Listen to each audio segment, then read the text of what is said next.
Alright, what's up guys, NA4 here and welcome back to another movie review, and today we're going to be talking about Five Nights at Freddy's, alright? And um, I know I've been away for a while, okay? I know it's been a few weeks, 2 or 3 weeks.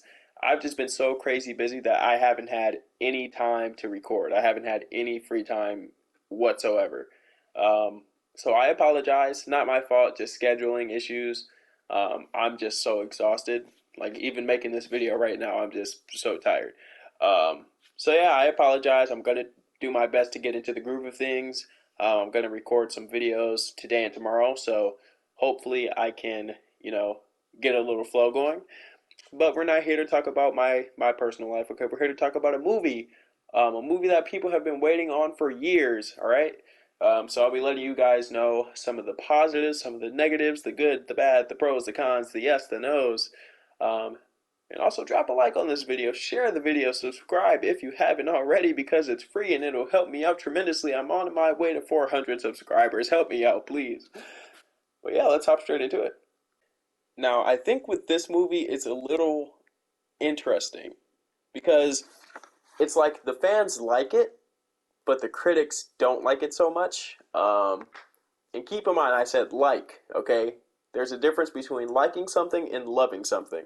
I haven't seen a lot of people like, oh my god, I love this movie. I gotta go see it again. Oh my goodness. I think people are like, oh, you know what, that was okay. I enjoyed it for what it was.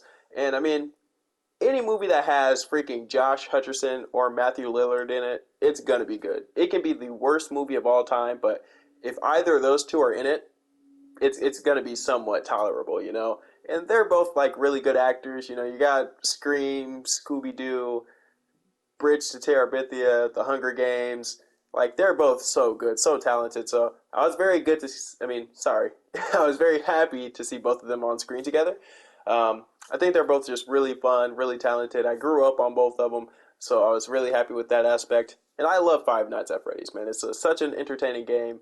It's been so entertaining for so many years. And I know there's a few diehard fans that's a little like disappointed, that wishes like some things were changed, but overall, I've been getting like a sense of like overall enjoyment from the movie.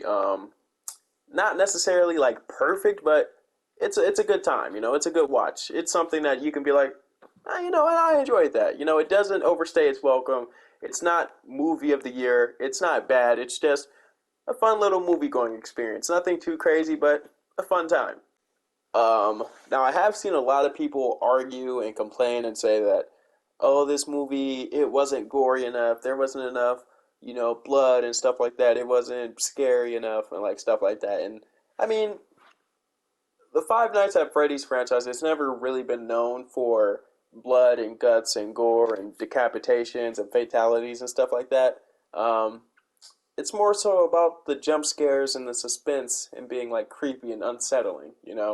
Kind of like Slender Man of like a kind of tone. Not Mortal Kombat. So I don't really get the argument behind that.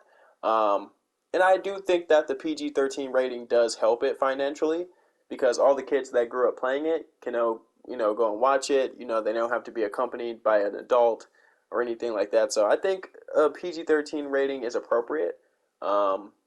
It's kind of a double-edged sword though because even though it's PG-13, not rated R, it's also on Peacock. And I know there was like a lot of leaks. I saw people watching it on Twitter and TikTok, so I don't really know what the thought process was behind just streaming it on Peacock. I mean, a lot of movies are doing that now, but it's whatever. At the end of the day, I pretty much got what I expected. Just something that was dumb fun, nothing too crazy, nothing that was, too memorable, but something that was serviceable. I like to think of this as a fast food movie, okay? It's not bad, but it's not a good old home cooked meal. It's fast food, you're in and you're out, okay? That's pretty much what this movie is. And sometimes that's for the best, okay? It's not a movie that overstays its welcome, and I enjoy that. Am I expecting them to make a Five Nights at Freddy's 2, 3, 4, 5? I don't know. I don't need it. I'd rather them just, keep a clean slate.